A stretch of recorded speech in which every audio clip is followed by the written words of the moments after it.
Hello, hello, hello. Welcome everybody to this Thursday night online open mic. Today we're going to do something a little bit different. I don't know if you guys have seen on my pages, but I did make an announcement. I am dedicating this evening to a dear friend of mine. His name was Jose Fofito Morales Perez, and he was the founder of La Marqueta Retoña in el Barrio and founder of La Respuesta, nightclub in Santurce. And um, and he took his life on Sunday night. Now, this man is somebody that was a pillar to Puerto Rican culture. He created these portals, these hubs of community.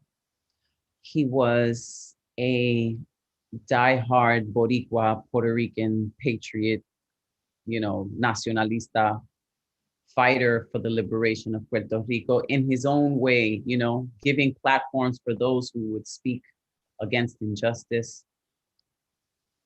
And then a list surfaced.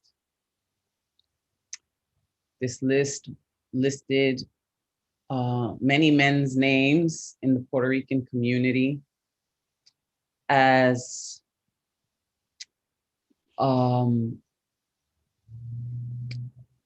aggressors,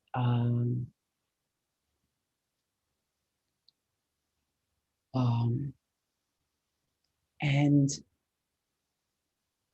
I am a feminist. I am an advocate for women's justice. But the fact that this list was made and these accusations were made and they're anonymous.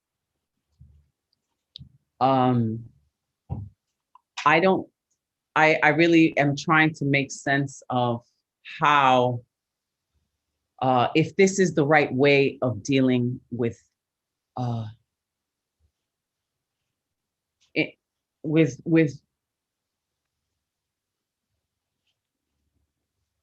I really can't even find the words. Let me just light some sage. Everybody, I please be patient with me. I found out on Sunday night and it felt like a punch in the stomach. I couldn't cry. Monday, the pain rose up to my chest. Still couldn't cry. And then Tuesday, the tears came.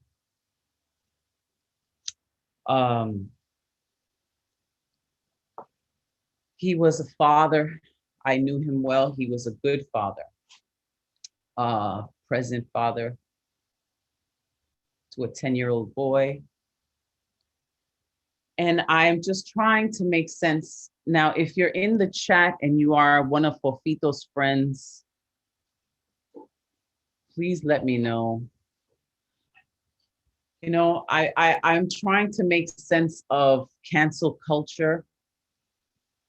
I'm trying to make sense of, whether it's right or wrong to do it in this way. On this list were also names of Puerto Rican revolutionaries that have passed away. And to do that, I feel those men can't speak up for themselves. They cannot defend themselves. All I know is that 3 days after that list was posted, Fofito wrote a letter and stepped down. He wrote a public letter on the La Respuesta media page. And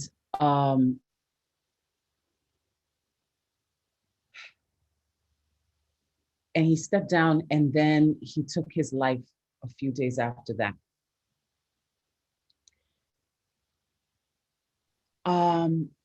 being a person that I have names I could put on a list too. And I understand believing when, a woman speaks up, or a victim speaks up, man, woman, or, anybody speaks up against an aggressor. But I just am trying to make sense of this. I know we have people on the list that signed up for the open mic, and I have that here. But if there's anybody that's in the room that knew Fofito and would like to speak on um, on his life, please let me know. I see Joski C. Yeah, these anonymous lists are so dangerous. Um, so I really am. I last night was caught in the flood after leaving the New Eureka Poets Cafe, and I was trapped in my car, and the water was rising, and I didn't know if I would get out. And I made the video to announce that I would do this today for Fofito. And so, yeah, I'm in mourning. Our community is in mourning. The New Eurekan community is mourning. The Puerto Rican community is mourning. And I just feel like it is not a just way to deal with um, people. So if anybody would like to speak on behalf of Fofito, please let me know in the chat. If not, then I just want to dedicate this night to my friend. He was a good person. I know that when I was living in Puerto Rico, he was the one person that helped take care of me and helped me acclimate during a pandemic on the island in a way I had never done before. And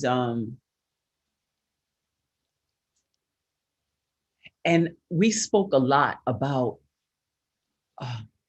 toxic masculinity, because he was, like a cascarrabia boricua, a really tough Puerto Rican man. And like we even spoke about what is fetishing, what is fetishizing, we spoke on so many things about, and I feel like he really was searching for understanding, when after toxic masculinity is so normalized in our society.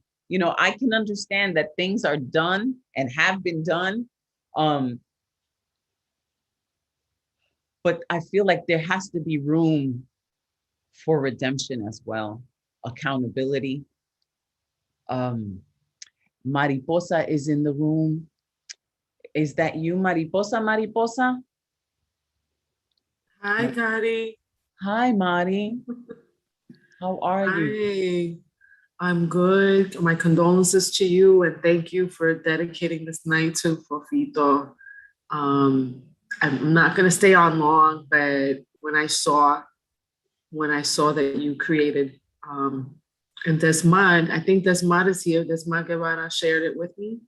We're gonna be doing something at La Maqueta on Sunday, September 12th, and we'll have an open mic, and it'll be beautiful. In Viajero and Yarani, Melissa Mark, Viverito, and other people are helping to put it together. Wonderful.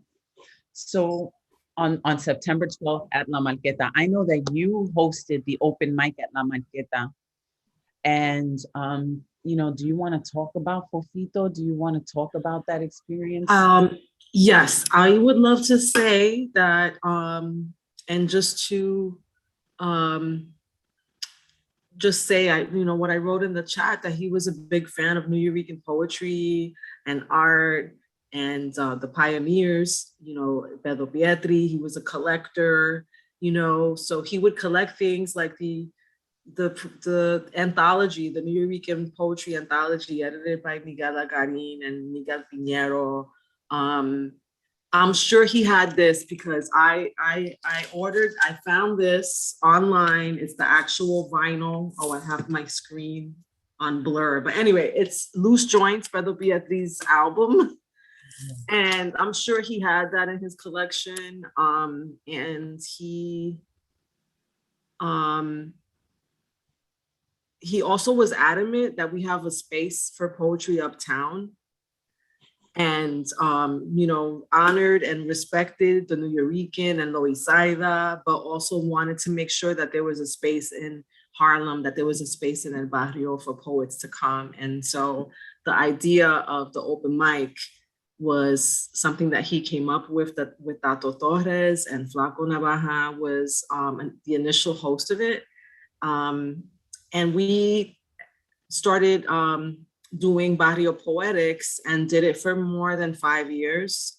I was just looking at all the pictures, and he was the producer of that event. And, when there were times when La Maqueta, for whatever reason, wasn't available, we moved it to Art Space, and he always had visions and ideas for like the next project. And he always wanted to do something in collaboration with El Museo de Barrio. Like, he was always dreaming and thinking about the next project. So I think it's beautiful that you're dedicating tonight to him. And I would just like to quote, maybe we could just dedicate a poem, Pedro Pietri, Love Poem for My People. Do you remember the first line? My mind just went a blank. Love Poem for My People. Do not let artificial lamps make strange shadows of you. Do not dream if you want your dreams to come true. You knew how to sing before you was issued a birth certificate. Turn off the stereo this country gave you. It is out of order. Your breath is your promised land. If you want to feel very rich, look at your hands. That is where the definition of magic is located at. Pedro Pietri. Thank you, Mari. Thank you so much. I know Malena Fitzpatrick is in the room. I wanted to know if you had anything to say about the fact that he came out on this list, because I know, we are both advocates of women and survivors and truth and accountability. And I'm just trying to make sense of, whether this was the right way to approach it, what, and what we can do better moving forward so that I don't know. Thank you for creating the space, because I don't have the words. Yes, I'm a feminist. I'm a survivor. I'm an advocate. I have spoken about it. Then I have gone through times where I've silenced myself, because healing is a journey. And I know what it is to not be believed. And I know the trauma of being 19 years old and not being believed. And the trauma of being 25 years old and not being believed. And the trauma of being 40 years old, because I was also assaulted when I was 40 years old and questioned. Well, why did you trust that person? Right. Why did you trust him? I know. What you think was gonna happen? What did you think was gonna happen? I do know that I have questions about the lack of transparency of a list like that, because of COINTELPRO on steroids, for people that don't know about COINTELPRO. I'm sure that there are people on that list that should be on that list. But ultimately, I think that, we have to question what occurs in this universe of social media, of algorithms and bots and cyber trolls and that's another issue. There are a lot of different issues that we need to unpack. Like, I think for this week, this news is so devastating and we're in mourning. And I think that that it's important to create spaces to talk about it all. And yes, and so I think that, you know, just to have a beginning to talk about it is important. And one thing that I was in a conversation with someone about how every generation will have a different way, and younger feminists may have a different way of creating space. I'm back in my room, and well, Matthew Marocan, can you please mute yourself? You were saying that every generation has their every generation. And my generation in the 90s, when I was in my 20s, we had Take Back the Night, right, where it was a safe space and survivors would come to the mic, and we had candlelight vigils, and we marched in the streets at night and on college campuses. And we did it, actually. We did a version at the Nuyorican Poets Cafe after the Central Park, the incident in Central Park, the gropings in Central Park. Right. And we walked in the streets of the Lower East Side with candles to take back the night, you know, and created spaces like that. Of course, there was no, I mean, at that time, MySpace didn't even exist. You know, I also have the same feelings that you have, that ultimately, I don't think that a list is going to dismantle patriarchy and undo machismo. I'm not a carceral feminist. I do believe that accountability is important.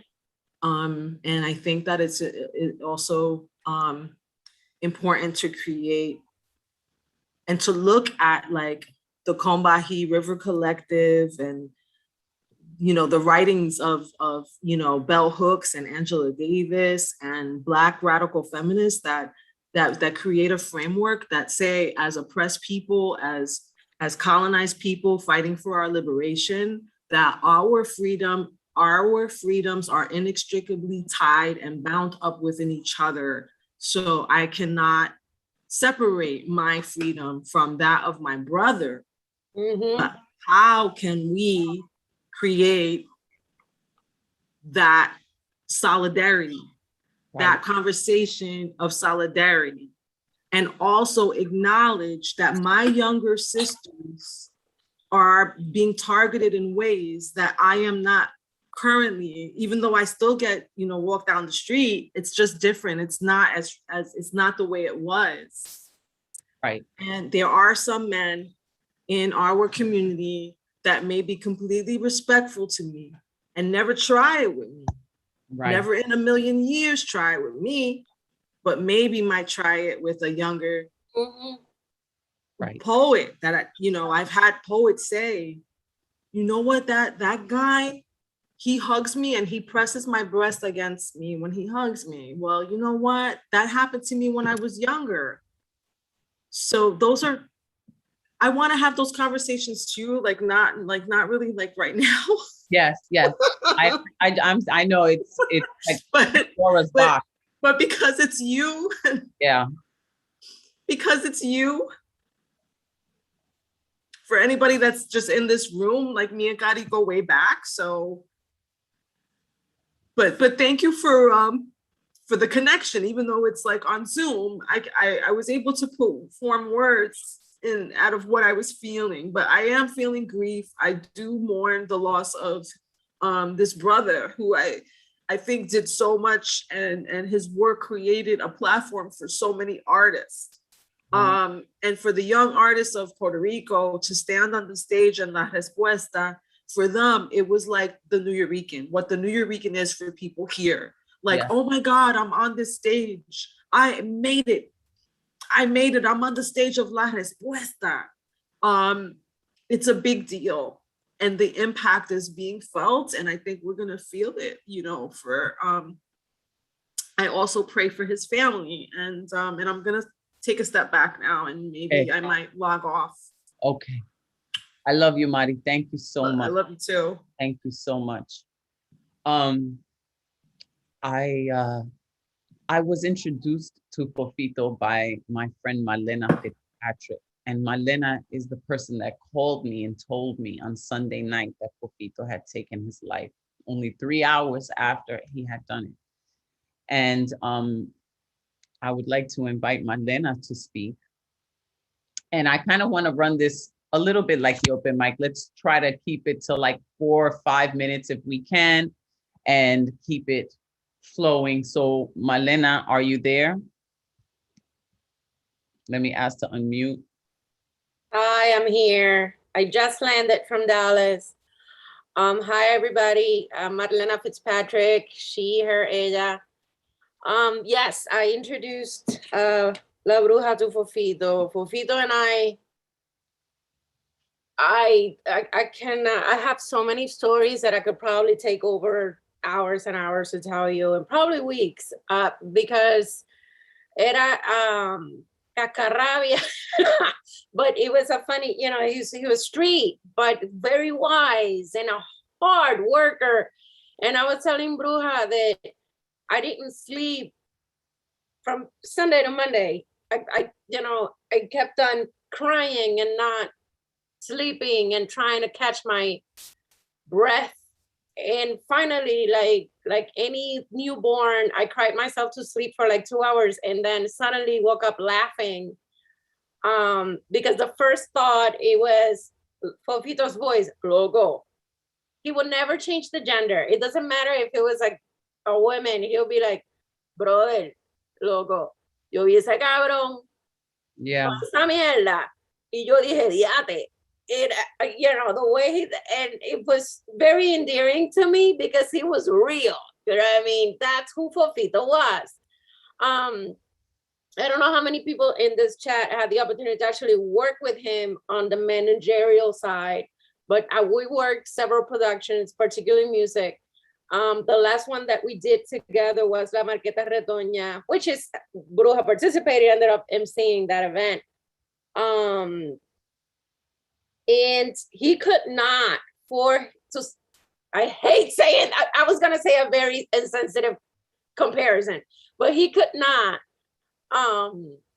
work tech, anything social media or stuff like that. It was a miracle if he would send you a WhatsApp text figuring that out. He still managed to do it. He even came to my birthday on a Zoom call after figuring out how to open Zoom on a camera, because he will always call in. I mean, so many little details that I will forever miss about him. Incredibly passionate about anything Puerto Rico and its independence movement. We coincided at the table at the breakfast for the Puerto Rican Day Parade in 2019. Silvio, his son, was there, and we were talking about his birthday, and it was going to be La Bolera, and oh my God, ese cumpleaños va a estar cabrón. You know, he could go from professional producer to street best friend and the drop of a hat. And that shows his character. You know, he was very, you're familiar to him. And that's why, to me, not only because I had that relationship with him, it was that he was family to me. And he was a colleague producer that I could, you know, he was like, well, we're doing this new thing. In fact, we were actually, and this is what hurts the most on a personal level, we were scheduled to have a call on Sunday to talk about the phase 2 of this new project we were working on. But I knew that he was stressed about this shit because it all started, I got pregnant in June 23rd. And Melissa Marviverito told him, and he's texting me, oh my God, what, you're pregnant, you're 45, how did that happen? I'm like, do I really need to explain how this happens, and that kind of stuff, and joking around. And we were talking, Then I lost the baby in July 22nd. And I had what is called a DNC. And so I texted him about it. He goes, oh, and trying to console me in this. He's just making jokes. And that was the type of guy he was. He was always there. It's like, oh, brother, oh my God, so sorry, te amo. He will always end with a te amo. And then it's like, let's retake these 2 projects we were talking about. One was about music that he was working with Visitante and some other people, and Eduardo Cabra, and then this new magazine. And we were scheduled to talk on Sunday. Now, he was telling me that he was stressed about what was going on. And I remember telling him, and I hate saying this, but frankly, I said, son los medios sociales. A veces son pilas de mierda. Right. Don't let people win. If you have nothing, you know what I mean? If you have nothing to hide, don't let people win. But I can understand, however, there's only too much you can say or even do when the stress level comes to the point that you're lithium, because people think suicide is a decision. Suicide is not a decision.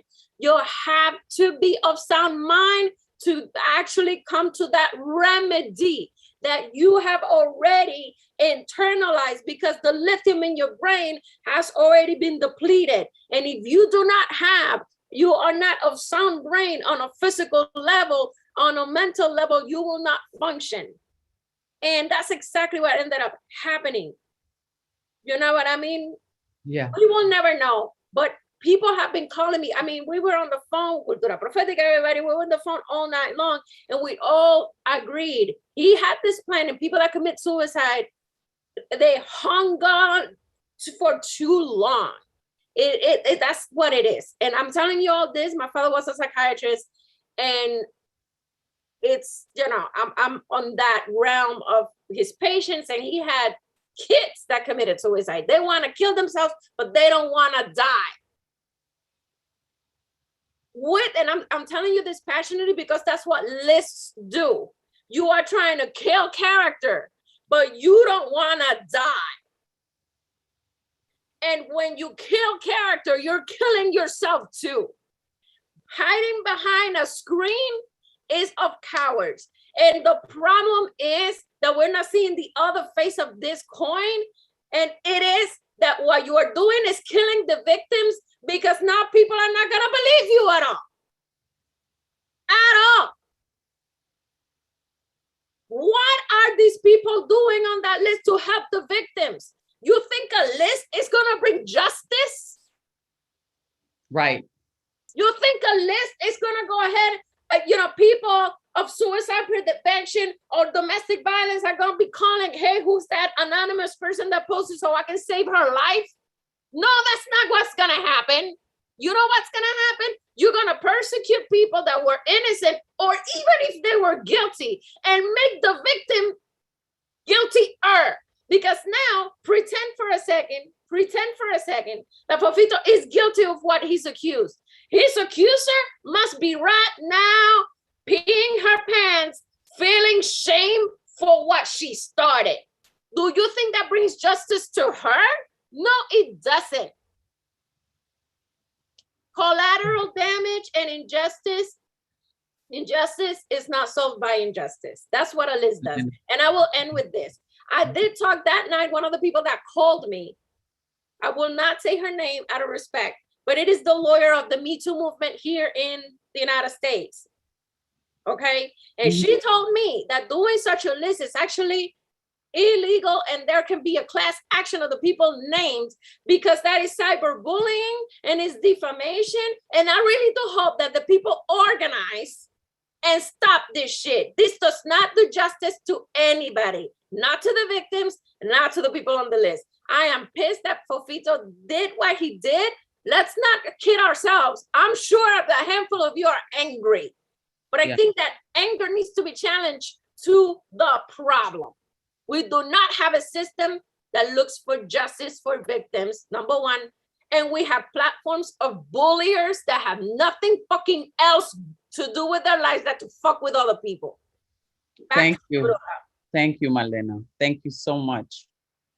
And also Puerto Rico is, there is femicide is happening. When a woman dies every week, and a lot of the time just goes unheard of. So there is this, this cycle of abuse that hasn't been broken, but this is certainly not the answer.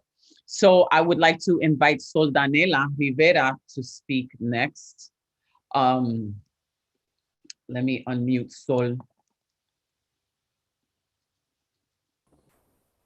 Thank you. I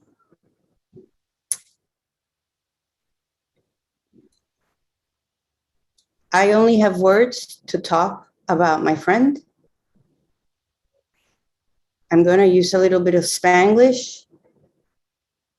If you know what I mean when I say sentimientos encontrados, not over lists, but really over, I feel un dolor de país, a pain for my country. Because this is not the first time that hate impacts lives. I've lived through it before, and it changes you. This cyberbullying, it changed me when I experienced it a few years back with the families of Maria, who had to come here and were later very unjustly judged. And I wonder if, everything that we have gone through as a country is a consequence, this that we're experiencing right now, men, women, the LGBT community, the trans community, everything that's othered is sort of radioactive, makes you feel a little bit uncomfortable. And silencing oneself is a consequence of that. And I think in many ways, sometimes for good reasons, because self-protection is important. So I have all these feelings, all these very, again, like when the two magnets want to come together, but they don't quite come together. That's how I feel a little bit. Overall, for those of you who don't know me, I'm Soldanela. I'm Puerto Riqueña. I lived here for many years. And he was my friend. I'm a very private person. And those of you who know me know that, but he was my friend. And I miss him. I think he did a lot that was really great. And I hope and I see that people here recognize this contribution that he did that will never be canceled out. I moved into this apartment the year that Maria happened, where I live now. And he came to help me put up all my paintings, put up the curtain rods. And I think of that, when I'm here now, these past couple of days.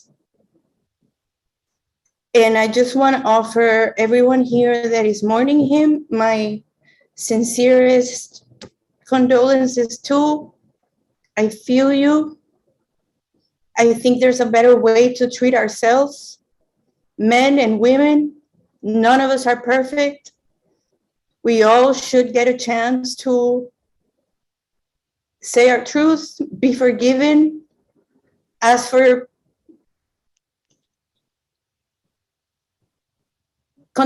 condemning ourselves, doesn't lead us to anything. And this is one of those sad examples of that. I'm gonna be grateful that he was in my life. I am saddened for his children, who I know he loved. And I hope this helps a little bit everybody here to connect to your humanity and know that there is a different way to deal with our shortcomings and our virtues. And I honor you, Fofito. Te quiero mucho. And I can't wait to hear some really great poetry. And I stand with the artists. Yes. Oh, and I shared this interview that I did with him in my podcast the summer of before Maria recorded, and I wrote this whole essay on him that I'll share in my networks. But if you want to hear him talk about his purpose of in life, there's a recording there that you can catch. Bendiciones a todos. Bendiciones y H para ti, mi hermana. I love you. Thank you, Sol. Thank you so much. Te quiero también. I definitely will miss Fofito. He was my friend when I was in Puerto Rico during the pandemic.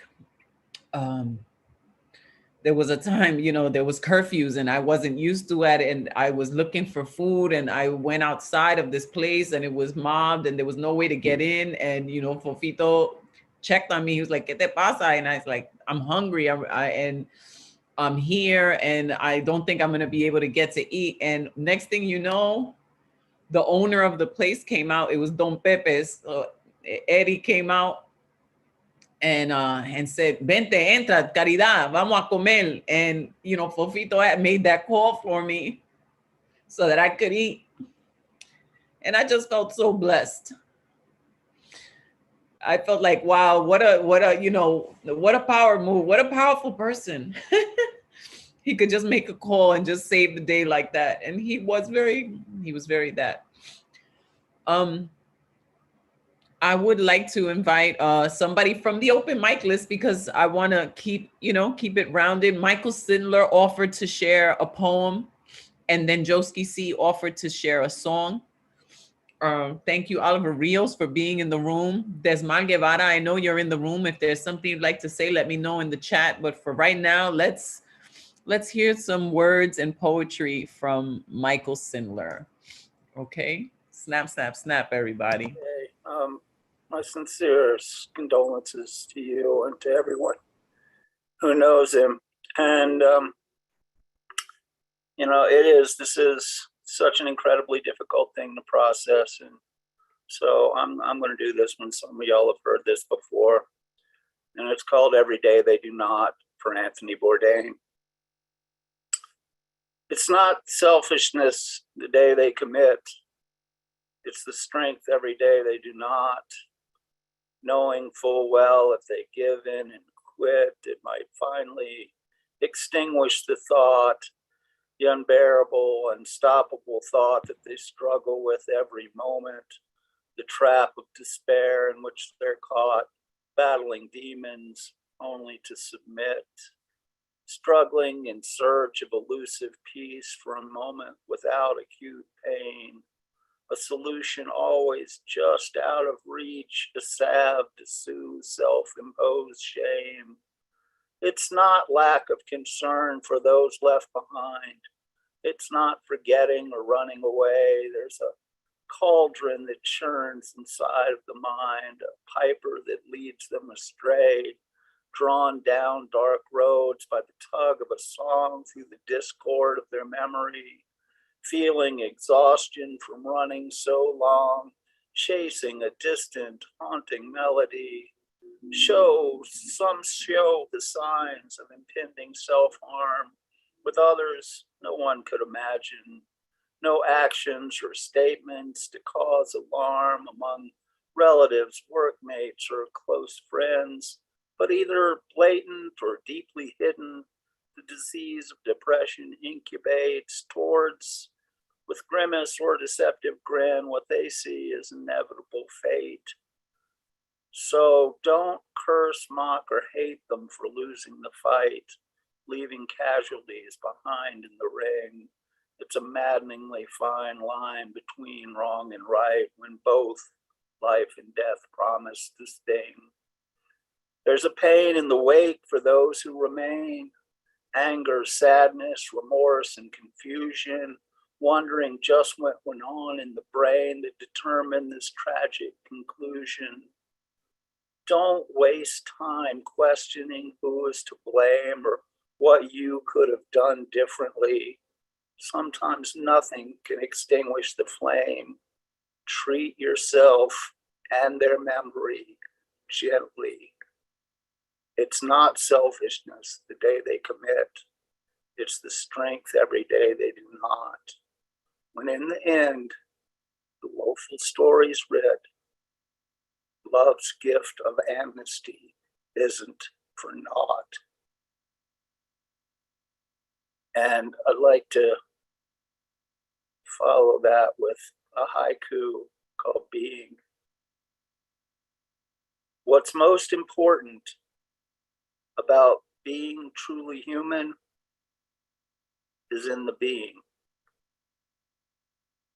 Okay, once again, my deepest condolences. Thank you, Michael. That was so amazing, so beautiful. Thank you so much. It is in the being.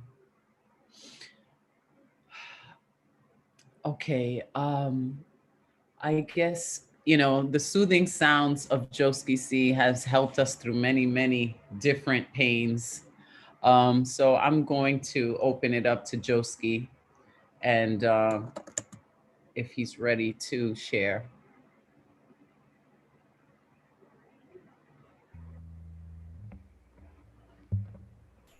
You there? Bruja, can you hear me? Yes. Hello, Joski. Oh, hello, Bruja. My condolences to everyone. Thank you. I feel the pain. It's evident that this man was loved. And it also strikes me that I don't believe the sky has ever wept more than it did last night. So I had some things I was going to do tonight, but instead, I offer this song.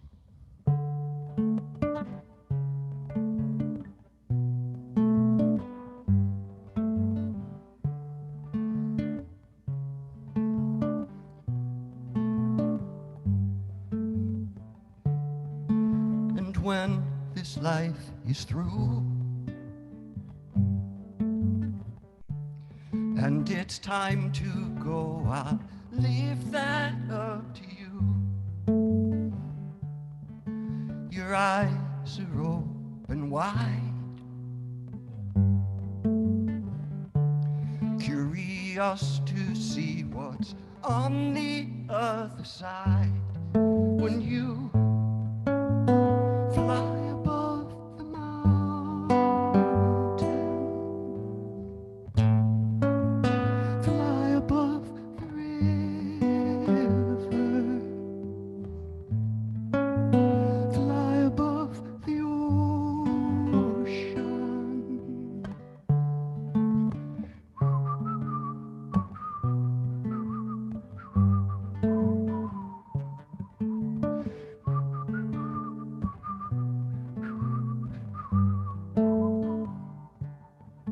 You taught me how to live with your shining ways. You showed me how to give. These overflowing hearts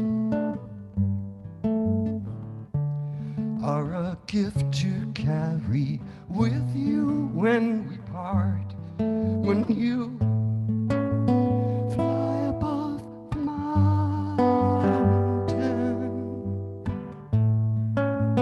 fly above the river,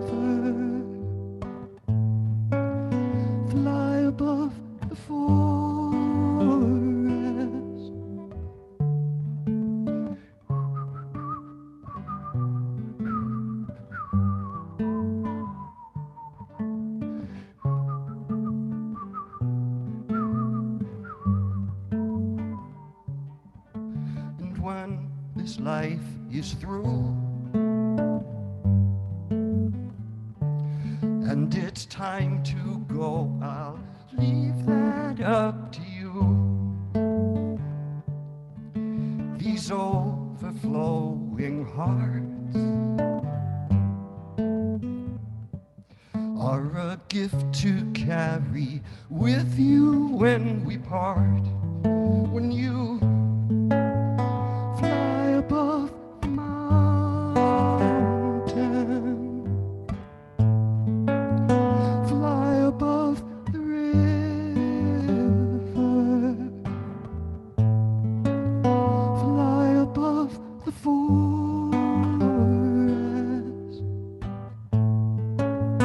fly above the ocean.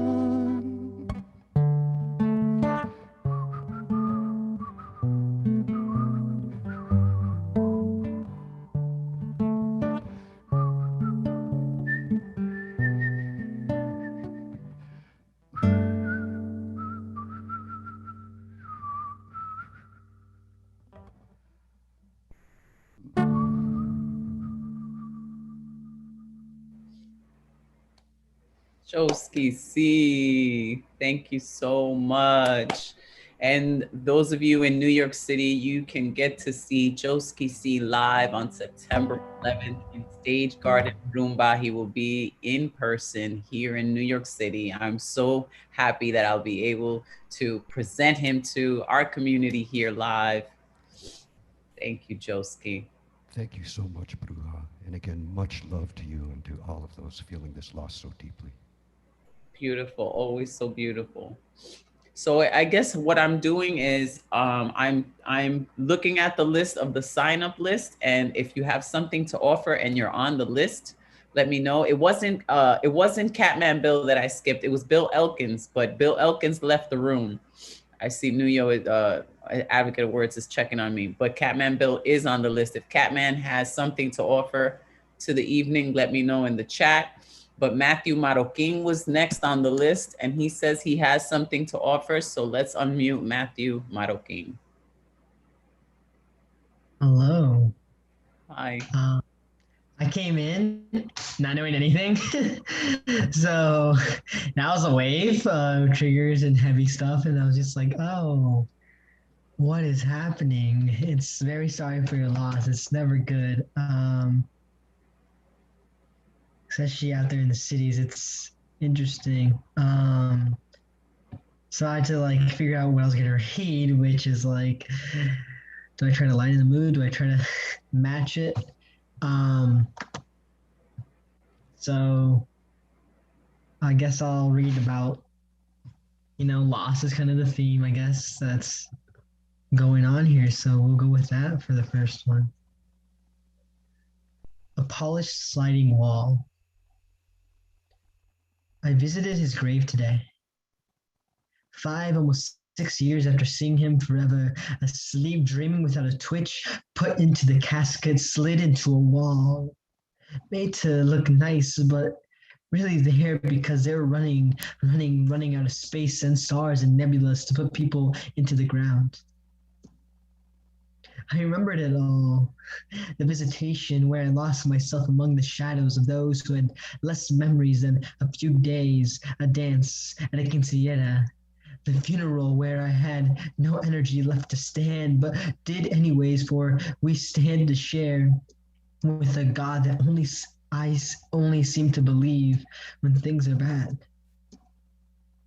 The car ride to the graveyard, the tall monuments, proof that they existed, the building where he was buried, no, pushed into that wall, vanishing trick, rabbit disappearing, no hat here though.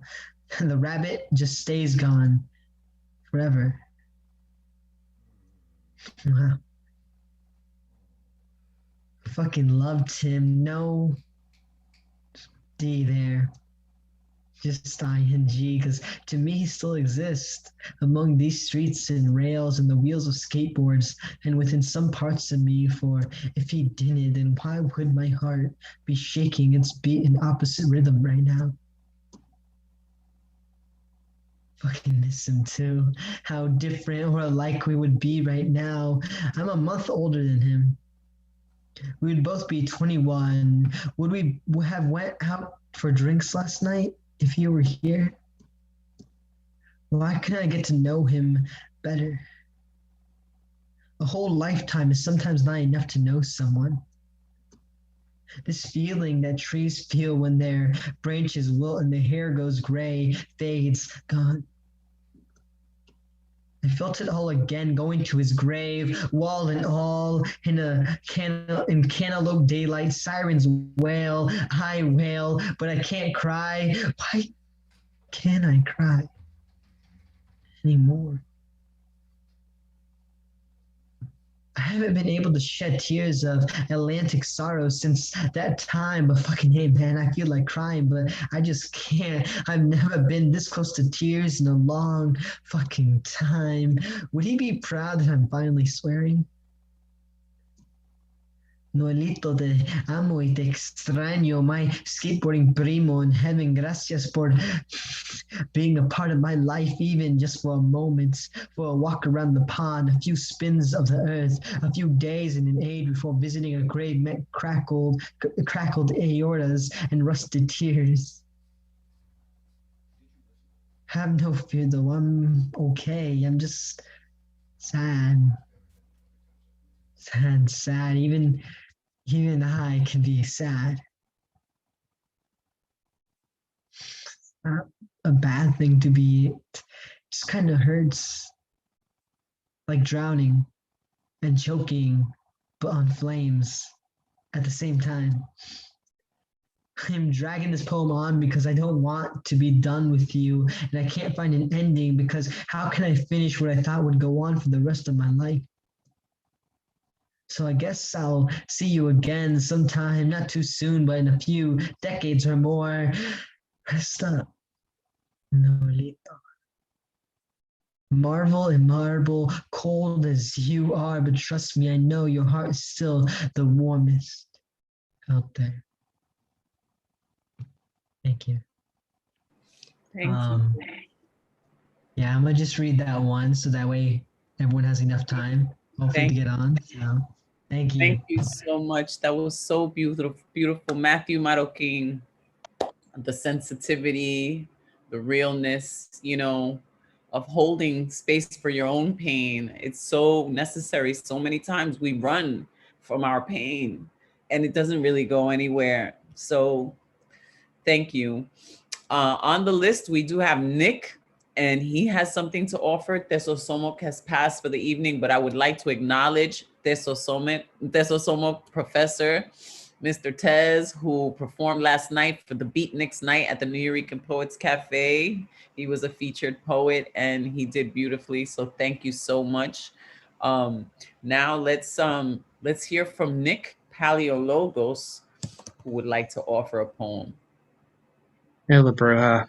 I'm so sorry for your loss, and I could sense it. I'm not in the same room as any of y'all, but I could sense it, and I feel it, and I wish I could just hug y'all and just, tell y'all it's gonna be okay. But when we meet, I'll offer this one poem right here. This one's gonna be in my upcoming book, and I think it kind of fits what's going on tonight.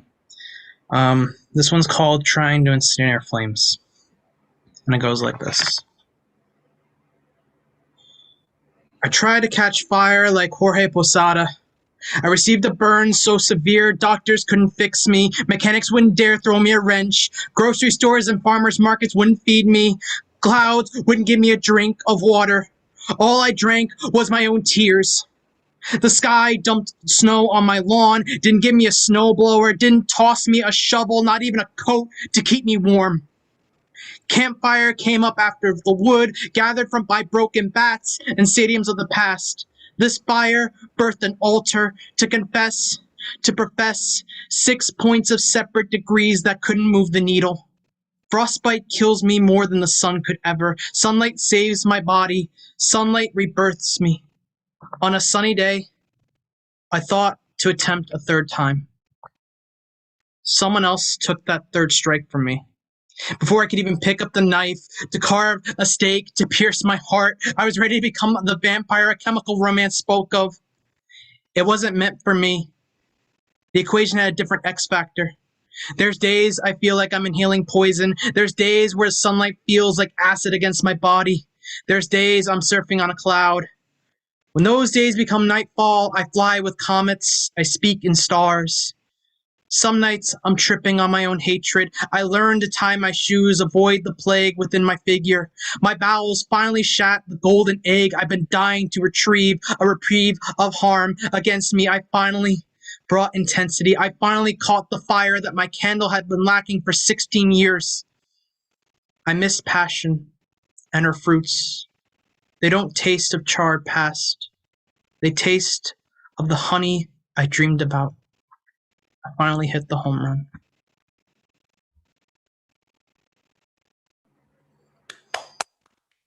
Nick Paleologos, where I used to call him Paleologos for a long time. Thank you so much, Paleologos, my friend Nick. Nick at Night. Good luck with that book, and you know we're so proud of you. Catman Bill had a song to offer. I know Kayvon is on the list and in the room. So Kayvon, I'm messaging you privately if you have something you'd like to add. I also have Luke on the list, Deneen. I have Raymond Camacho, Marissa Prada. Let me know if you have something to offer still. And now let's hear from Catman Bill. Hi, La Bruja. Hi. No, I'm not going to do a song, but I just thought I would just express a few brief montages of my early visits to Puerto Rico. In fact, it just came back to me recently because as an art dealer, I've always gone to the island to check out the art scene and to purchase works to bring back here to Hartford. Hartford is probably the per capita the largest community of Puerto Ricans in the country.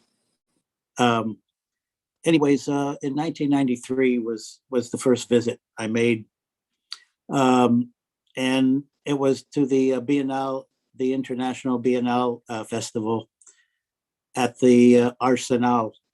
And just a quick on this, I came upon this work of art by a Puerto Rican artist, and I stood in front of it for a long time, and then I walked away from it, and then I went back to it, and I said, "This is an amazing piece," and it was by an unknown artist named Jesus Cardona, and he still seems to be somewhat unknown, but I wound up buying half of the edition because I was so infatuated with the work. And just a few weeks ago, I called him because I have a client that wants one of his pieces, and he didn't remember me anyways. At the time, I remembered visiting another artist in his studio, and I know he was a politically active independista, and so we were talking for a bit.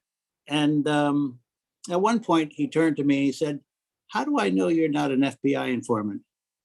I said, "Well, you don't, and I wouldn't expect you to reveal anything to me because you would never know.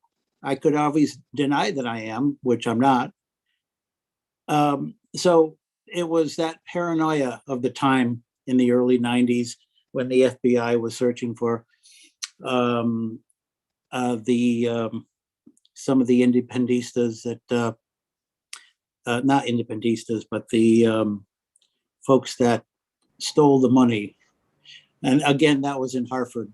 I forgot his name, but the Los Macheteros had a part in the process, and the man who lived in Hartford got away and is living a happy life, I hope, in Cuba. But just these little montages of my early times there, sitting in a bar one night next to somebody, and a person I had met said, "Do you know who's sitting on your other side?" And I said, "No." And she said, "That's, oh God, I forgot his name. That's Tufino." And I looked at her and said, "Well, who's Tufino?" and he was the patron saint of the art scene of Puerto Rico. And I turned to him and I greeted him, and just those were my early days of visiting the island and enjoying it, and being overwhelmed with the culture that's so important, that I found lacking really in my community. And I question why that was. But I haven't been there in about 10 years, and I intend to go back in January for Martin Luther King weekend, which is, of course, the big festival in Viejo San Juan. So San Sebastian, right? The San Sebastian. yeah, exactly. Yeah. I wanted to go last year, and I was ready to make a reservation, but I think that was right before an earthquake, and then COVID came up. So Yeah. I think it was prudent of me to pass that, but I hope to be there next January. And that's all I have to say. Thank you, Catman Bill. I really appreciate that.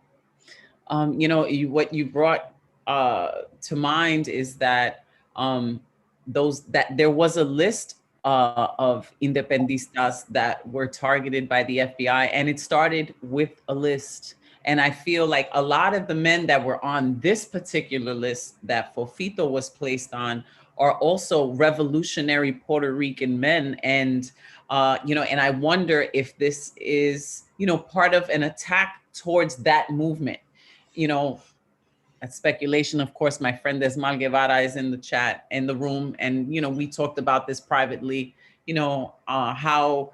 how certain movements can be used to attack other things, and how divisive it could be. But thank you, Catman Bill. And just mhm. one other thing too. And at the time of this $6 million robbery, the FBI he was on the FBI's most wanted list, and he was in those old catalogs of pictures of the 10 most wanted in every post office. So one day I was looking at it and I said, interesting.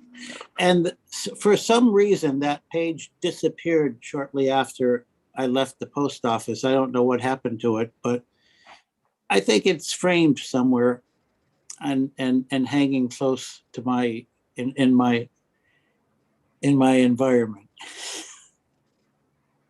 Thank you. Joski C, it says it was 7 million.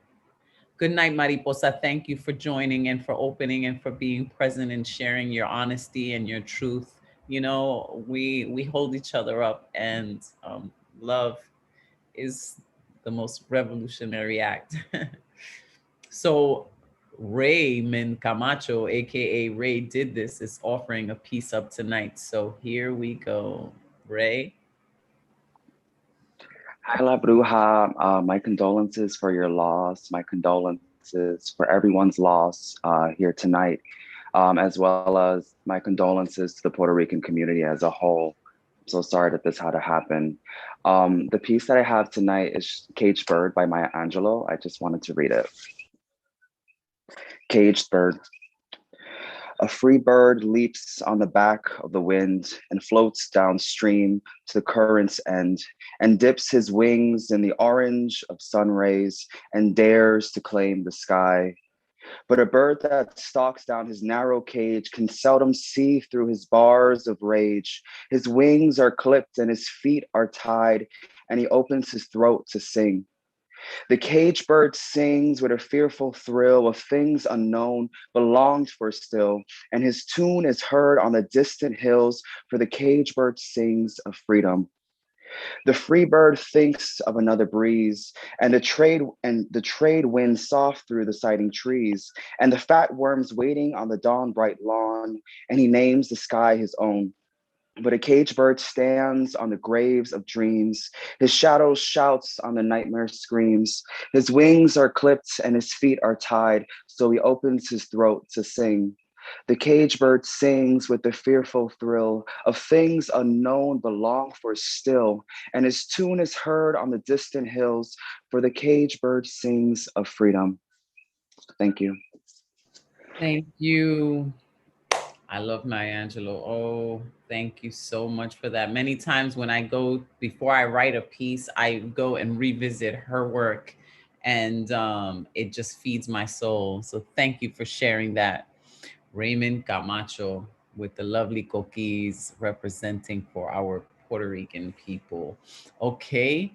Marissa Prada is on the list and is willing to share a piece. Marissa. Rue, I'm sending you so much healing energy and love, not just for you, but the cafe, for the friends and family. Yeah, I'm so sorry for what happened. I'm going to read you a piece from my book. My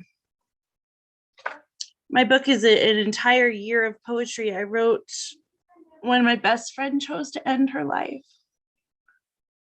And it's the entire year I wrote poetry after her death. And so I see you, I hear you, poets and lovely people here tonight. This poem is a little bit of everything. It's intense, and it's the poem I wrote on the 1-year anniversary of her death. So I'm going to use that as a trigger warning. I do apologize from the bottom of my heart if it triggers you. But please just know I chose this because I want you to know that when you get to your 1 year, okay, things are going to be a little different than they are tonight. And I'm so sorry this happened. This poem is titled 365. This day, 365 sunrises ago, I was driving to work at this exact time, 8:28 a.m., behind the city coroner van. I remembered it turned up your street. Didn't really think much of it then. Work was good. Lunch was good. Getting the kids from school was good. Didn't think much about how you hadn't called me back yet, or texted me back yet, or laughed at that online post yet. Dinner came and went when my phone finally rang. Yep. It was the call we all fear. A call I knew before I knew you were gone. Crystal is dead, was all you said. Your voice rattled around my skull, breaking loose pieces of brain as I strained to breathe, buckled at the knees. I lost my body in disbelief. She took her own life, you eventually said. No, this cannot be right. She said that would never happen. Nausea navigated like a champion through my core as illness coursed through the living particles of my breath. I called your phone. Your voicemail chimed, and I knew before I knew you were gone. No way had you used that gun I asked about. That months ago you said absolutely no, I could never do that. Maybe that drunken slice to your arm so many years ago now finally decided deeper could dictate death. Challenge God. But no one saw this coming. That pink-plated small caliber calling you home. Cold in your hand, full glass of vodka on the nightstand as you loaded that one fingernail-sized "fuck you, I just want the pain to stop" bullet that bounded your freedom, my beautiful friend. Even as I stood in your room, in the exact place your body fell, smell of death defied by the sage crackling in my hands, I felt comfort among your things. And the, why wasn't I here? Why didn't she call? Why didn't I take the gun? Why didn't I do more? Why couldn't she have just stayed? Just one more day. I pleaded to God. What good was I? If I couldn't even save her, I thought back then.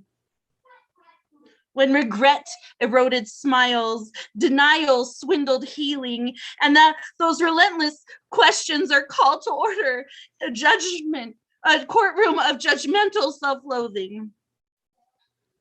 Now, I see the sun will not cease its rise as the current of time will ever press on. You have done what you have done to forge an imperfect path towards forgiveness, to leave us all realizing the temporary nature of our time here, to remember the pain with the pleasure, so that we may remember we are still here. We are still alive. We are still going to fight. Thank you. Thank I'm you. sorry. Thank you, Marissa. Blessings to the spirit of your friend. Unfortunately, I have lost so many people to suicide. And it just, I don't know, it never really goes away. But thank you for that. And poetry does help us heal. I see that Kayvon is on the list. Luke is on the list. Kayvon, if you would still like to share, let me know. We're going to go with Luke next. And then if Kayvon would like to share, then yes.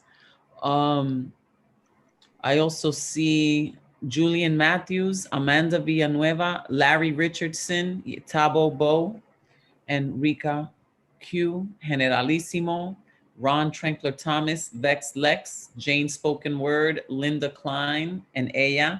So if you've heard your name and you would like to still read, let me know. Now let's go with Luke. Hi, LaBrua.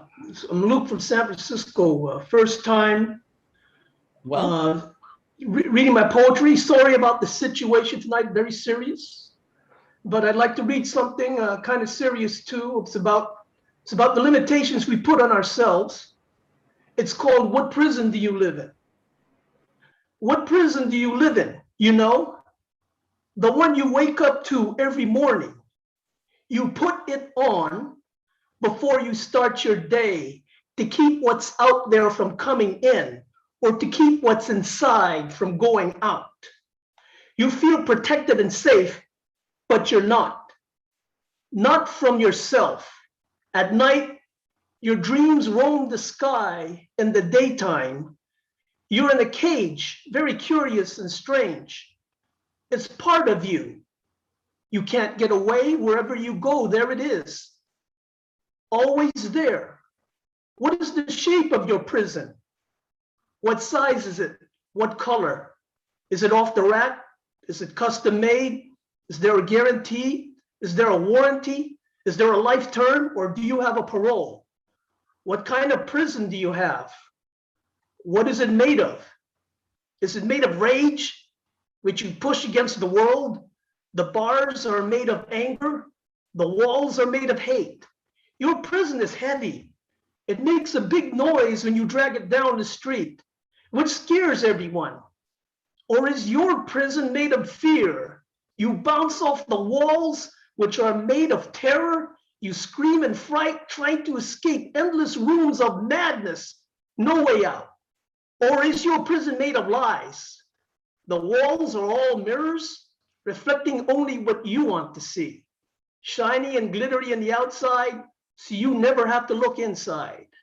Walking from one illusion to the next.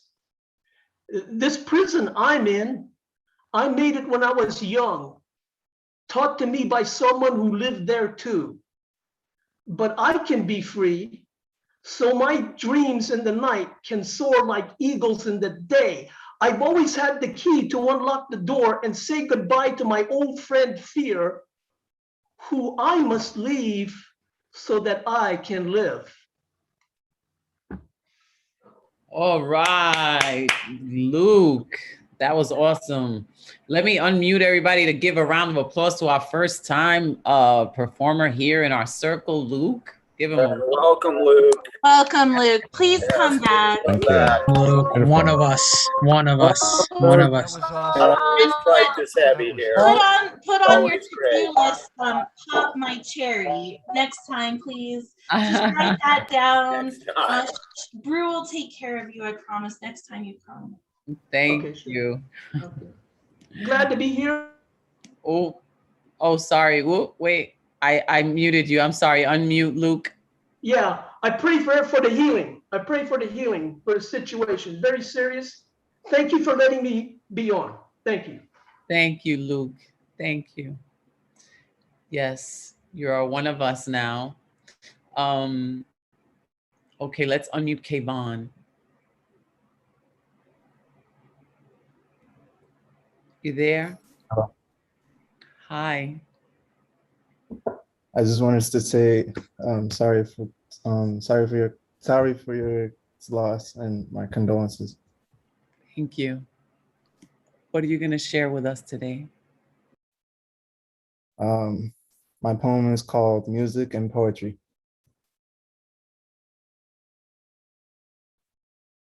Music is like poetry with the heartbeat for the bass that creates a space with the voice for the voiceless in any place to find the beauty in life's mess.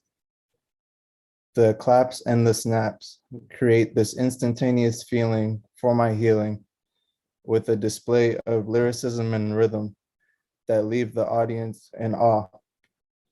Music and poetry gives me the drive to arrive at my next milestone. A good song or poem can last longer than the average human lifespan. All I want is the acceptance of not only who I am, but also who I aspire to be. Because I know deep down, every poet just wants to be loved. Thank you. Thank you, Kayvon. And isn't that the truth? Every poet does just want to be loved. And I think that poets love in such a deeper way. You know, I feel like our hearts are covered in butterfly wings and it's so delicate yet so strong. So I don't know if Luke, if it was your first time ever, but Lavon Robinson, AKA Larry, is on the list and he's telling me it's his first time.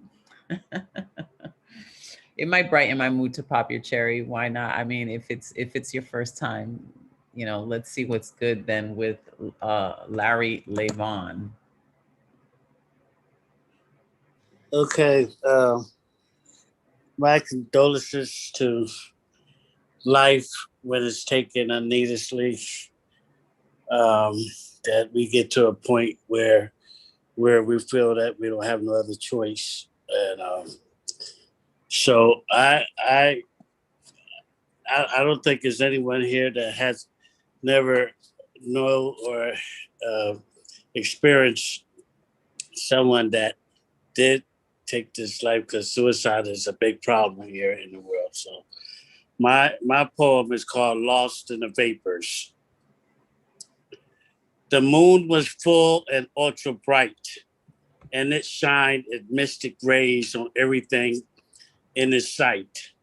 All was at peace, while in the distance from a car radio, you could hear soft, smooth melodies. We were out having a good time, drinking, smoking, eating, meeting people, just enjoying a beautiful night. Then all of a sudden, it happened, and all that was suddenly saddened. Who would know that my friend had contemplated suicide and that he had picked that night out of all nights to give it a try? He could have and should have came to talk to me, and we would have worked it out or seen it through. Now, just like that, my best friend was forever gone. What was I to do? Man, we did everything together. We had a bond like brothers that was meant to be forever. My friend could have had anything that he ever wanted in life. Although he appeared happy, inside he was full of pain and strife. That night was so hectic that it made the local newspapers. Now, standing looking down at his resting place, I can't help but to feel hurt and joy for my friend who got lost in the vapors. Ooh, Larry, thank you so much for that poem. I had to hold down tears listening to you. Thank you. It's your first time with us. Yes, and it will be my last. How wonderful. You are definitely one of us as well. Thank you so much for joining and sharing that personal piece. Well, thank you. Very moving. It was. This was my first time, and I always wanted to be a part of this, but I never could get on the list soon enough because it always sold out or get filled up quickly. So I thank God that I was able to squeeze through. But it was a somber night, and and to hear the stories, and I never knew him, but from what I heard, he was a good brother, and he left a legacy of friends, and that's how you can tell how a person, what he leaves behind, not the materialistic, but the friends and the impact he has on his friends. So that's why I wanted to say that. So thank you. So beautiful. Thank you so much. Bo would like to speak, so I'm gonna unmute Bo. Thank you. First off, I just want to say my condolences to everyone that knew him. I did not know what I was going to get myself into, but it seems from the talks of it, seems like a great man. And yeah, I wasn't so sure what to speak about, but like I said, I sent my condolences and all that. And just hearing that is just, even though I didn't know the man, it just it breaks my heart in some ways, because it's just, I just wished a lot of people were more understanding of each other. I feel like we lose a lot of sense of communication and nowadays and whatnot, but I'm just gonna get straight to it. So first off, I just want to say, shout out, since college just started, I want to shout out to Utica College, because for some reason they put me on the cover of a magazine, for their magazine. So which was a cool thing. So I just got that pretty recently. But the reason why I was put in the cover was because of what we started doing during the summer of quarantine. That was my first time when I started writing poetry. And ever since I started writing poetry, I become way more compassionate and empathetic towards others. And so that's probably one of the biggest life achievements I have done, was started writing poetry and started to learn other people's voices. And when I first started writing poems, I wanted to share these pieces. The issue was that in Utica, it's a very small town, there weren't any platforms around. And so what happened was, I was very confident in my poems for some reason, and I wanted to share them. And so I just gathered a bunch of my friends and their friends, and we started hosting open mic nights and going from parks to parks. And we called this brand, this movement, this platform, Nomadic Voices. And so when the summer was over, we bought this brand to Utica College, and they fell in love with it. And they started interviewing me, started asking me questions. And next thing you know, I'm on the cover. So it's been about a little bit over a year now.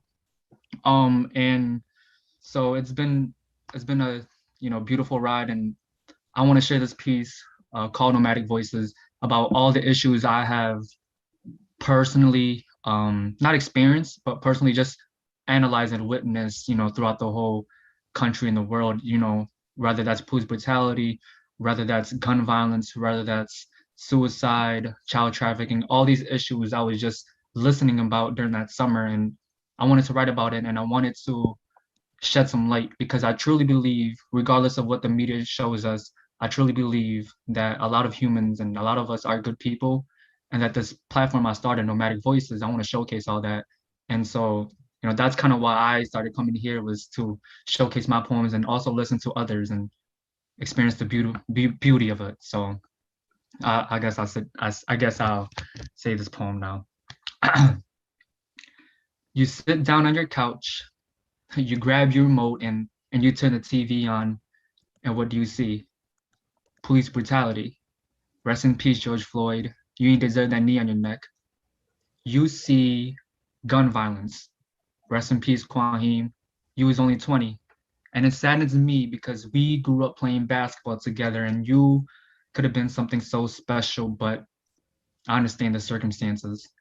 It just seems like this violent cycle will never stop. You turn the TV on and you see our very earth dying. You see children being trafficked. You see hatred, separation, and negativity. But it's not just happening in America. It's everywhere.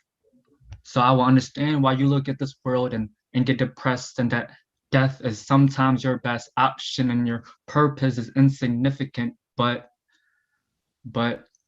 you don't live until you die. You do have a purpose. Your life is very much significant. And despite the negativity you see, I promise you that there's love and positivity in this world, and voices to be heard. So get off your couch, turn that TV off, and let it be known that you have a story to tell, that you have a voice, that you are creative, and that no matter what background, skin color, ethnicity, sex, gender, in the end, we are all humans and we all just want better. So tell your story while embracing others. Share your roots and accept different cultures. Let it be known in all corners of the world who you are and what you do matter. Let it be known that your voices can travel from the bustling city, New York, to the vacant Sahara Desert. Let it be known that that voice can be heard from the southeast jungles in Asia to the massive mountains in the Himalayas. Let it be known that we are nomadic voices. We share our stories and we make them loud. Thank you. Wow, that was beautiful. Both, thank you. Congratulations for being on the cover and for, that work that you did with Nomadic Voices, and that poem is so soothing and just so perfect. Thank you so much. Much appreciated. Follow us on Instagram, nomadic_voices. But yeah, my condolences to everyone. Like I said, there's always a better light, but I truly feel for y'all. Thank you. Thank you.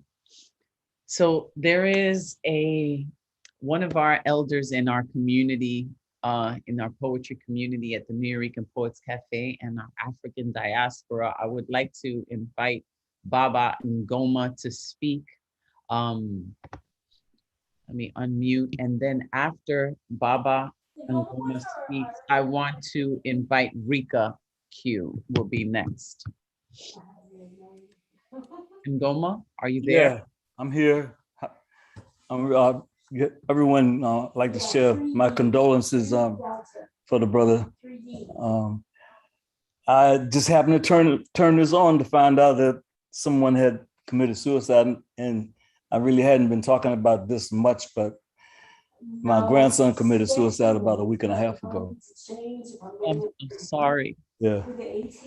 So I'm still in shock. So I'm just, I don't know what to say about it, but that's what it is. And since we're talking about that, I think I'm going to do this poem. The poem is a poem that's taken from a series of poems I've been writing called the Corona Chronicles. And this one is called "Said I Wasn't Going to Talk About Death." Said I wasn't going to talk about death. After all, it's only the other side of life. Why can't we applaud survival? After all, everybody hasn't died, at least not yet. How about those who live to tell the stories about how disease did not kill them? I'll bet there are more of them. I guess it's too good for fake news or predictions without divination by politicians instead of scientists about something that never happened before. But there's no profit in that. It doesn't sell masks, respirators, nor body bags. Doesn't usher in the new world order. I said I wasn't going to talk about death, mostly because I believe in spirits, but not in ghosts. We have conversations on the regular. They say, don't be afraid, for life has no beginning and no end, only energy changing from one thing to other things. I said I wasn't going to talk about death. Fear not, it's only the other side of life. Oh, my deepest condolences. And oh my goodness, I'm so sorry for your loss. That is so personal and so close to home. I really feel it was alignment that you joined us tonight. Then, I mean, because this is also part of the healing, and Yeah. I honor you, and I'm so grateful for you. Thank you very much. Yeah. And I miss you, and I'm so happy. You too. We have shared many a stage over the years. Yes, indeed. It's good You seeing still you. play the didgeridoo? Oh yeah. And about 13 more instruments too. Thank you. We do this every Thursday, Baba and Goma, you know, and you're always welcome. All right, thank you. Much come love. back. Thank you so Thank much. you. Wow, that's so profound. Alignment, and we hold each other. We hold space for each other. Rika Q, you're up next. Hi, everyone. Yeah, I just want to start by saying I'm so sorry for everyone's losses, and thank you for the strength here today, the strength and the stories. So I wish things were better, and I wish there weren't so many reasons, and that's kind of what this poem is about today. It was actually part of my valedictorian speech last year from high school, and when I was preparing, you know, you watch those videos about other people's speeches, and they're like, "Oh my God, the future is so bright and so excited," and I was just like, I just don't feel that way, and I feel like it's not the truth, and so this was a very gutsy move, I would say. And I wrote this part and presented it during our speech. And since it was online, since it was virtual, I wasn't able to do it to see other people's faces, but I thought it would be nice today to see your faces while I say it. So it's called Educated. In math class, we covered square roots and times tables. So let's be on the roofs of Times Square on tables as the covers of the New York Times. We were taught on school blackboards about living systems and matter. Fine, let's make systems and school boards where Black Lives Matter. We researched the elements of the periodic table.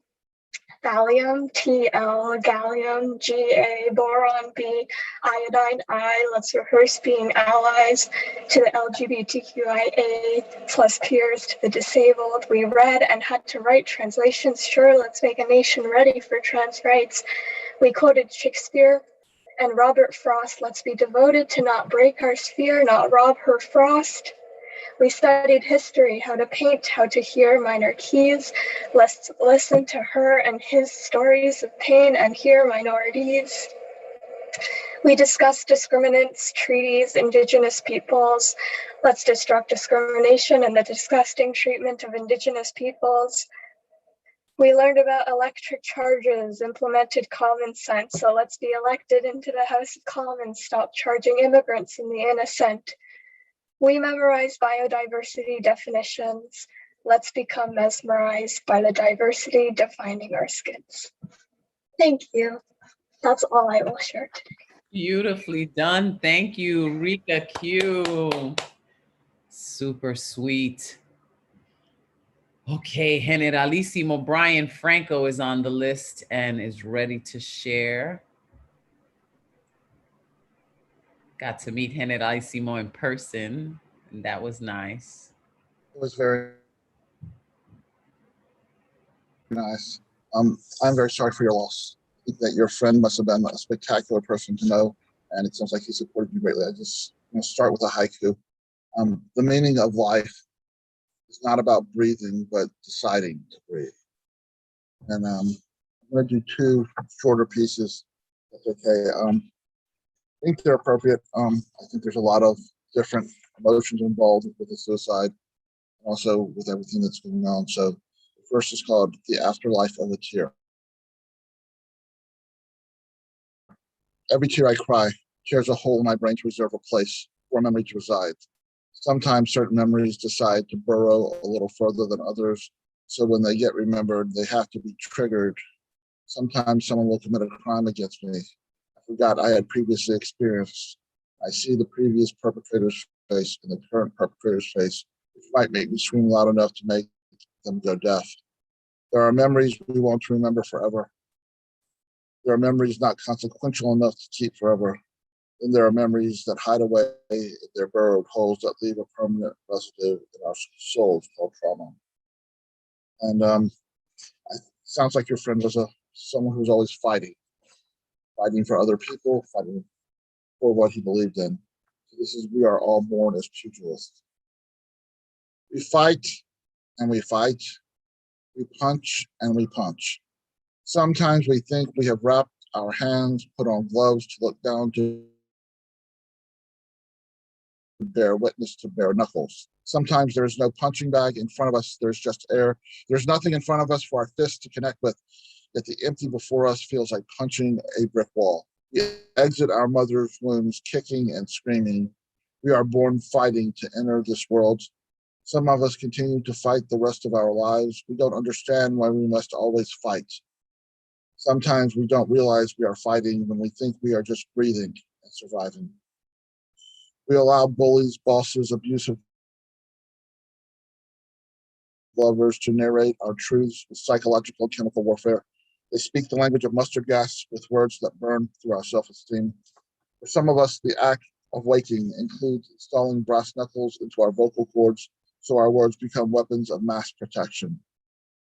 For some of us, our silence is self-flagellation for allowing others to guide the pens with which we write our lives. So we must relearn to wrap our hands and again wear the gloves we were born wearing. When we kicked and screamed our way into this world, so we do not have to fight our futures with our gloves on. Generalissimo. Thank you. I love that modern metal menorah you have behind you. Thank you. I appreciate that. And my condolences again, Labruja, to your loss. Thank you. I have a friend in the room named Desmar Guevara, and he's contemplating on whether to share or not. We were both dear friends of Fofito for many years, and Desmar is actually the musical director of Pregones, and every time I work on musicals, Desmar is the musical director. So he's in the room and he's thinking about whether to contribute because he's not a poet, he says. But I'm holding space for you, Desmar. You let me know if you want to share. But in the meantime, we have Ron Trenkler Thompson. Thank you. And I hope he shares. You don't have to be a poet to share here. You know, we want to hear everyone's voice. So, Labrua, my condolences. A few weeks ago in this very space, your Thursday evening, I wrote and read a poem about my own many suicide attempts. This was one of those Thursdays where you were working elsewhere, an advocate was substituting for you. And yes, at several attempts, plural. I tried several times back in Germany and in New York. My attempts were for different reasons than what happened to your friend and the list that, you know, the accused, that what you mentioned. But I wish I would have known all of you in this community here 20 years ago, because I would have not gone through all this path, but I'm glad I'm here with everyone now. And as one of Fofito's friends mentioned earlier, an hour ago, many times the goal of suicide is not to end your life, but to make a change, and I can attest to that myself, So I'm still here, and I'm glad I met all of you, the last 1 year, 2 years, it's just amazing. Brewer, I saw your tweet about losing your friend to suicide earlier this week, but I didn't see your Instagram post yesterday about that you were dedicating this week to today. So I'm going to table, I had a little comedy essay. I'm going to table that for another week. And when I was looking through my poems, the closest I could think of is a poem I wrote in 2019. It's called The Butterfly. Now, I'm getting some background noise. I'm not sure where this is coming from. I don't know. Let me see it. Me? Oh, it came from you, Labrour. Yeah, I'm not sure what happened. Okay, but you can still hear me, right?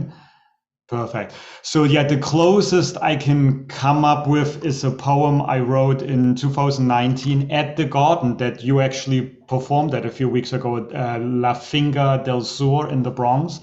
And I went to a workshop there and I wrote about a butterfly. So when I think about losing friends, I'm like, oh, butterfly. So this is the best I can do here, called The Butterfly. I was sitting in the garden, minding my business, busily creating words, learning and writing, when a butterfly suddenly flew onto the table. Its yellow wings and black stomach and stripes reminded me of a New York City cab. It looked at the table, then at my fellow writers. They were busy writing and did not notice me or the butterfly. One was dressed in a very flowery, colorful shirt, but the butterfly was smart and it knew the difference between nature and synthetics. Then the butterfly looked at me, but I didn't show any inviting colors. I guess it probably just needed to rest for a minute on its long journey through the garden, the borough, the city, the land. I fixated my eyes and wondered about a butterfly's life, its cares, its dreams, its goals, its work. Suddenly I sneezed hard, not sure if it was hay fever or a tickle, but it startled the butterfly. It flew away, up into the air, flapping hard. I followed it for a few seconds, but then it disappeared into the flowers in the garden on the other end, and I lost sight of it. Now I was left again to my own devices, to my own imagination. I wasn't sure if I can do it. Can I keep writing? Is my life as carefree as the butterfly? Does it have imagination? Do I? Fly, fly away, butterfly. Let your dreams come out.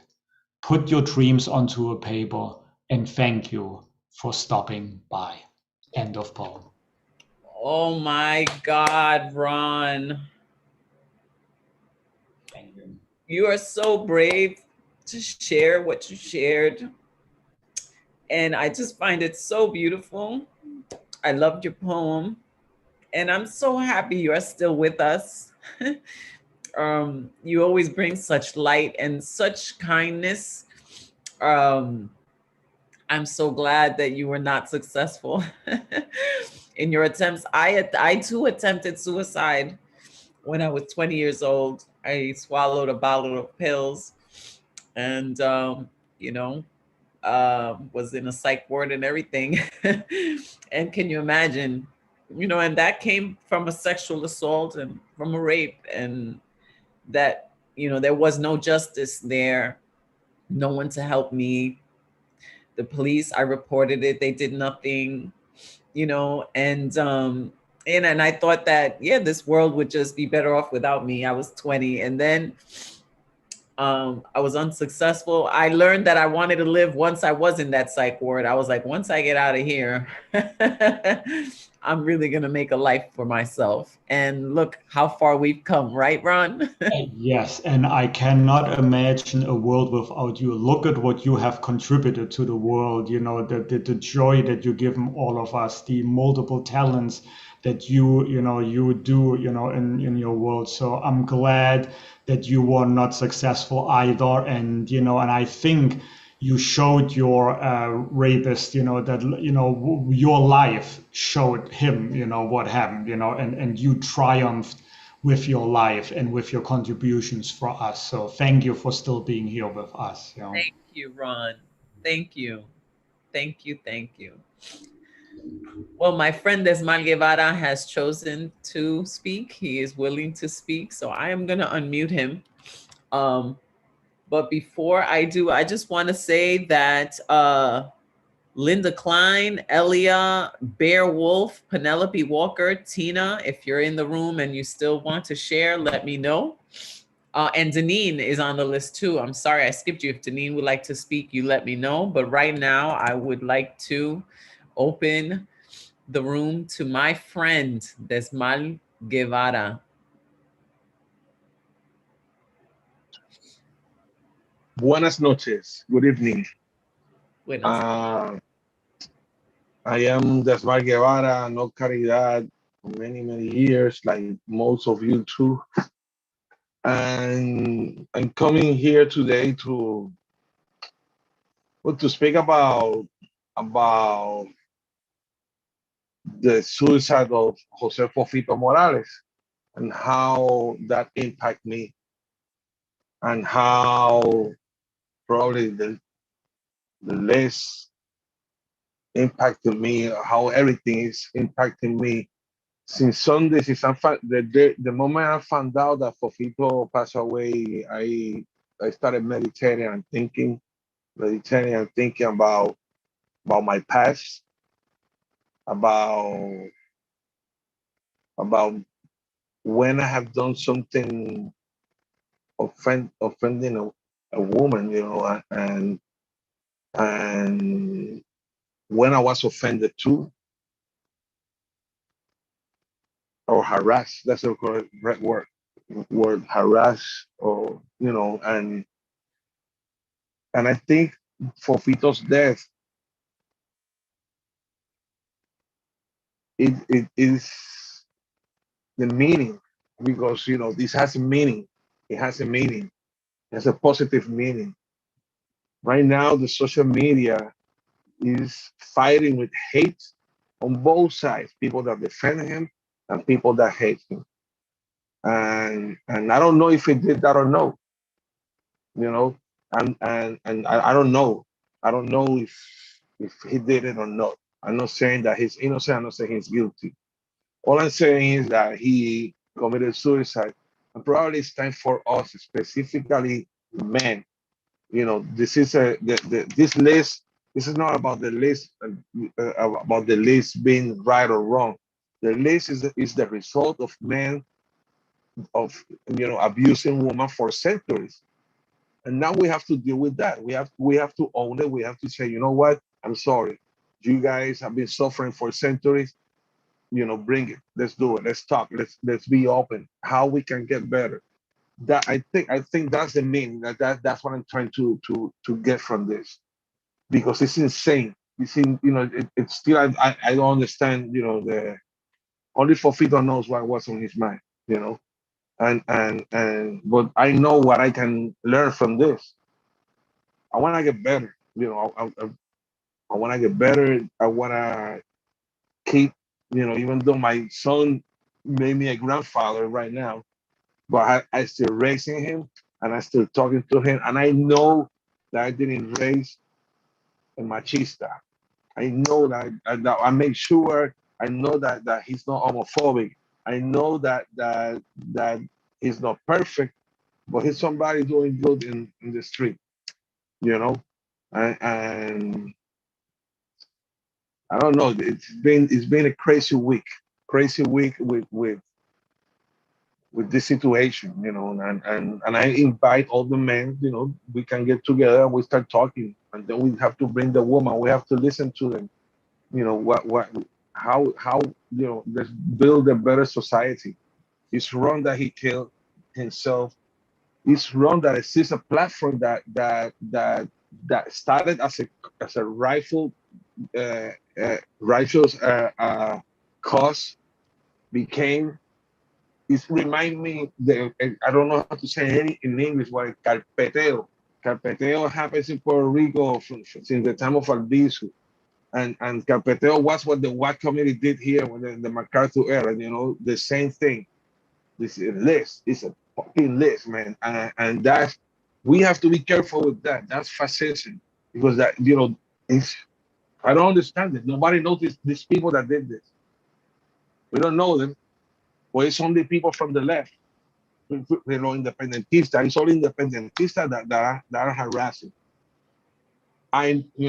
As I told today a friend of mine, you know how many, I'm in the music business. I don't see no salsero, no reggaetonero, in there.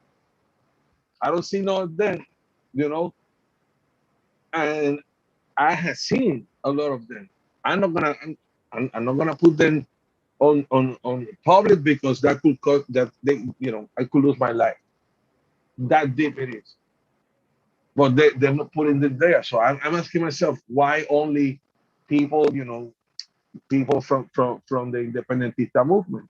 And Right. it reminds me of Carpeteo. Anyway, that's all I wanted to say. And thank you for letting Bruja, thank you for letting me talk, and let's keep meditating on this. What you said is so important too, that it does come from centuries of normalization of this type of abuse, and it is important that we talk about it, both men and women, and not in separate ways, but like in a forum just like this, to get these emotions out. That's why I love what it is that we do in this open mic, because it's not just sharing poems and songs. It is about really getting to the root of our pains, our dysfunctions, and bringing healing to light. So thank you so much, Desmond. Tú sabes ya que yo te quiero mucho. Always love you. And seguimos pa'lante. Eso sí. Seguimos pa'lante.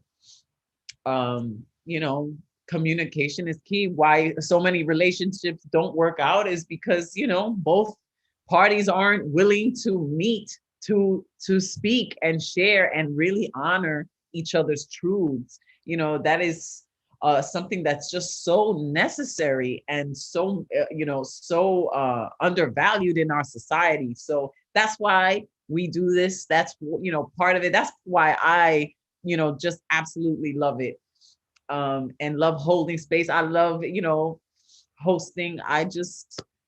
Because I know the purpose behind it. It may be called just an open mic, but it's so much deeper than that. So much. It really is the healing work that we all need. And me helping to hold space to heal you heals me too. And it's just such a powerful thing, powerful way. I know we had other friends of Porfitos that were in the room, but I don't know if they're still here and if they would like to speak. But I do have Penelope Walker. I don't know if you're here and would like to share. If anybody that is on the list would like to share, let me know. Tina, if you're here and would like to share. Teso Somok, yes, I know it's been a tough night, and thank you for staying with us and listening to it. I know that you said that there was some triggering things, and thank you. He left. I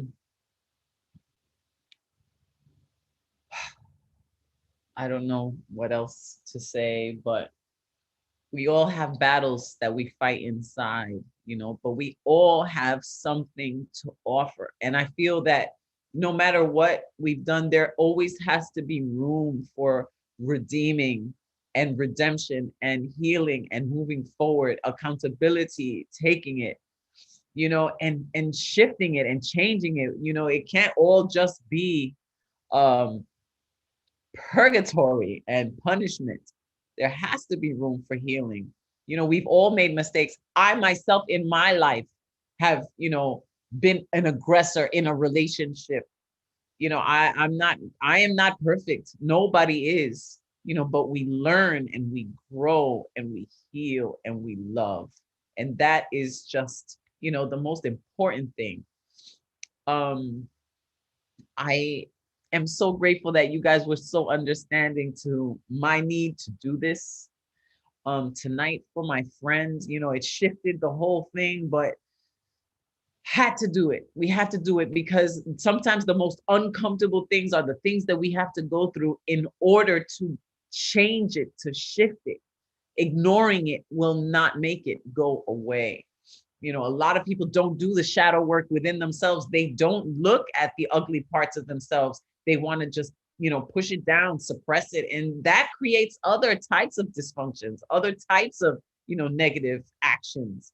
You know, so it's important to sit with it and learn to love those parts of us too. You know, the things that we've been, you know, ashamed of or guilty of. We have to learn to embrace it, shift it, and change it. If anybody else would like to share, let me know. I am so grateful for everyone that did speak tonight. I know Tato Torres came into the room. I know Gallego came into the room. Penelope, I know, you know, came into the room and maybe are just too emotional to share anything, but I'm grateful that you did come through. You know, I wanted to hold space for Fofito's friends. And thank you, my open mic community, for being my friend and allowing me to do that and sticking with it, you know, and standing and holding space for me, for my pain and for my truth too. You know, I share things here that, oh my God, like, you know, I'll get off the Zoom and be like, wow, did I really say that? Did I really share that? Yes, because I refuse to live in shame. Shame is a killer. Carlo would like to speak. Sure, let's unmute Carlo. Hello, hello. Can you hear me? Yes. Hi, Carlo. Hello.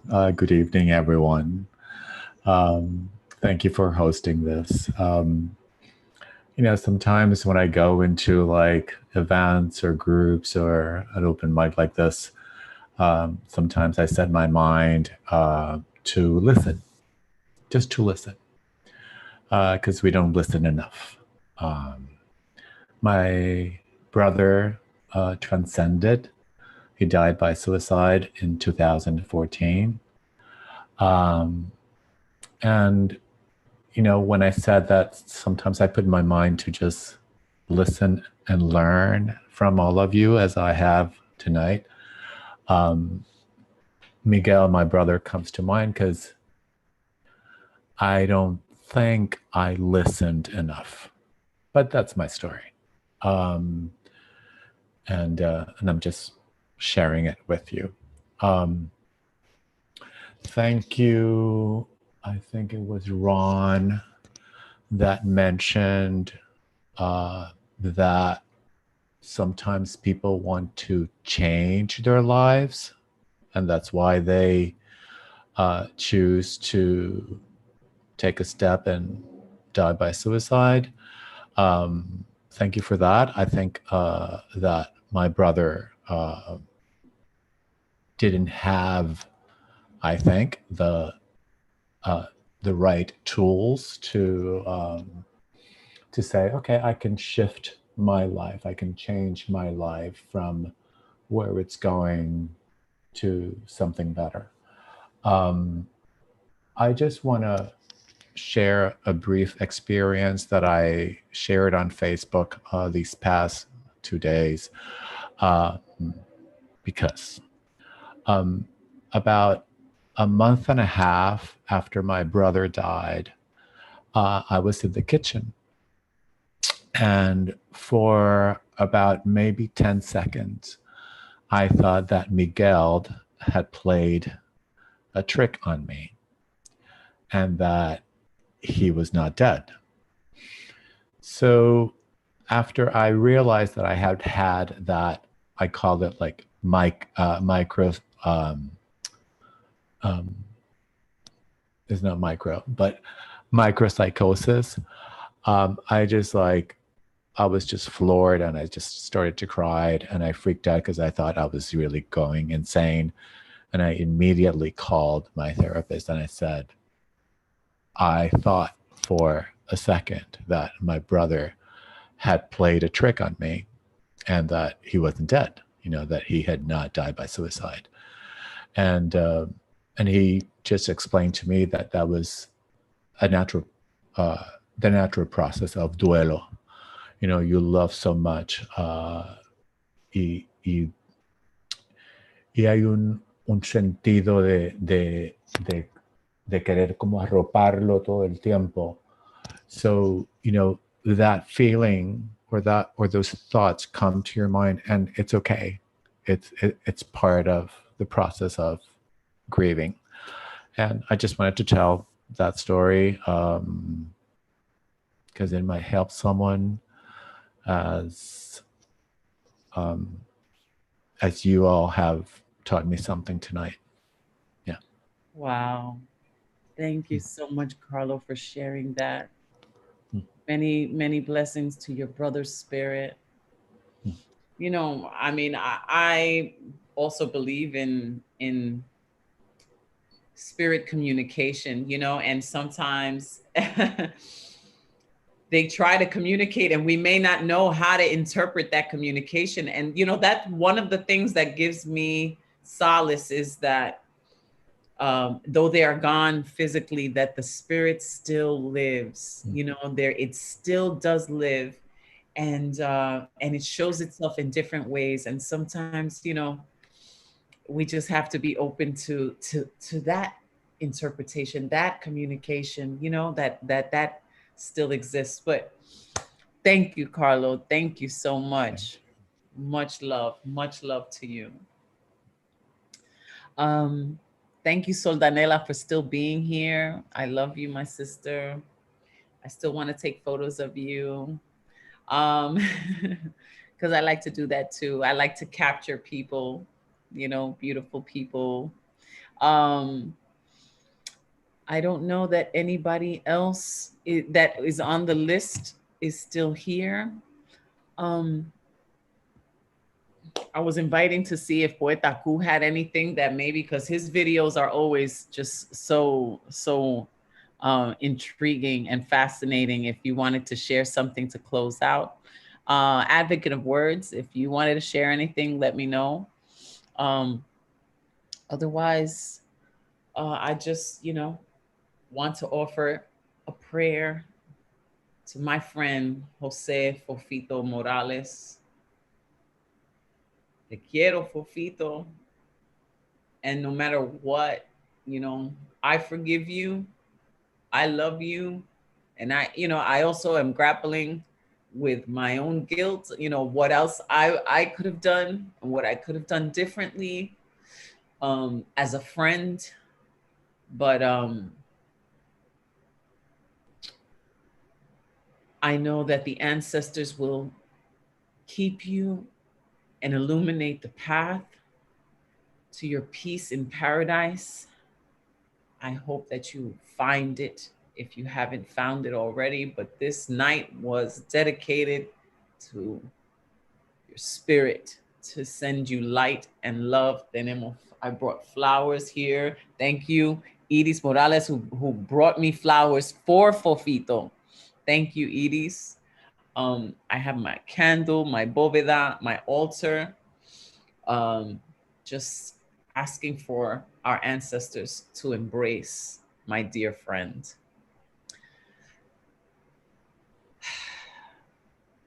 Let us not forget those that have given us so much, and let us remember the power of forgiveness as well. Oh, Edis, you're still here. Thank you so much. I love you. Edis is going to be part of September 11th Stage Garden Rumba. So Joski C will be there. Edis Morales will be there. I will be there.